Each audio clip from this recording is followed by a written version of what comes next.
Hello, my name is Sarah Block, and I am the author of a new book entitled Together Unbroken: Stories, Law, Practice, and Healing at the Intersection of Domestic Violence and Child Welfare. The American Bar Association published my book. I'm very excited because on Monday, March 20th at 1 p.m. Eastern Time, we'll be hosting a Write and Tell live event. This event is sponsored by the American Bar Association Commission on Domestic and Sexual Violence and co-sponsored by the American Bar Association Center on Children and the Law. I hope to see all of you there. Before the event, I would love to read the epilogue of my book to you. All of the characters that you meet in the epilogue are characters that you have met throughout the book. So the epilogue brings together so many of the stories that you have heard and the policy issues that we will have explored together in the epilogue. So I will begin. Epilogue: Stronger Together. Isabel Rodriguez and Charlene Nicholson's voices have been heard together. In the fall of 2021, Futures Without Violence, UJIMA, Women Transforming Families, and Latinos United for Peace and Equity organized a three-part series called The Accountability Dialogues. The Susan Schechter Memorial Foundation sponsored this first of its kind series. The dialogues brought together policymakers and government leaders with survivors from communities of color who experienced domestic violence and had been re-victimized by the child welfare system in order to amplify their voices and circumstances. In centering on the truth and expertise of Isabel, Charlene, and other mothers, survivors and policymakers together aim to co-create innovative recommendations to boldly transform the child welfare system.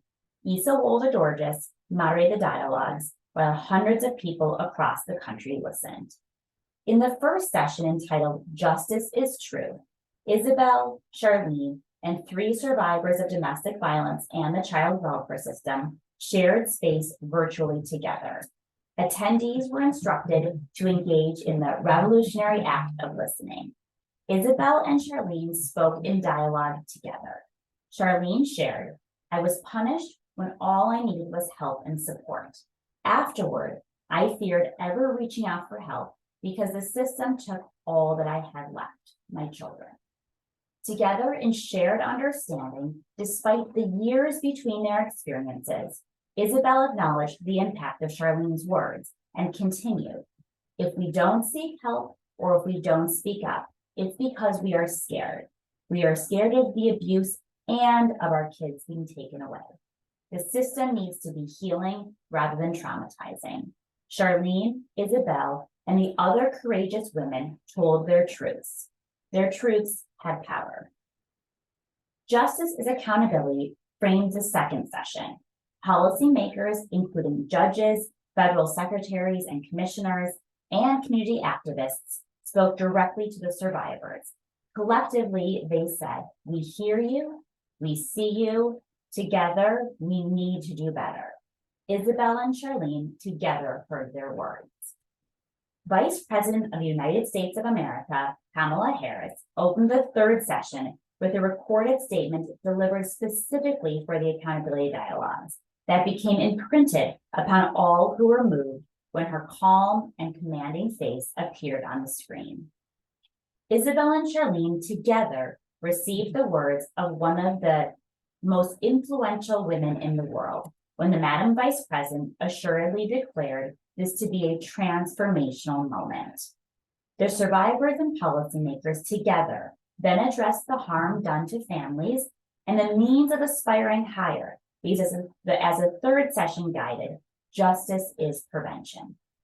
The line between the impacted and the impactor became indistinct yet again, as the survivors and policymakers discussed together that the roots of child welfare transformation must be hope, love, and commitment to family preservation, the embodied humanity of what each person deserves, the encapsulation of strength amidst struggle, the imperative to respond with the opposite.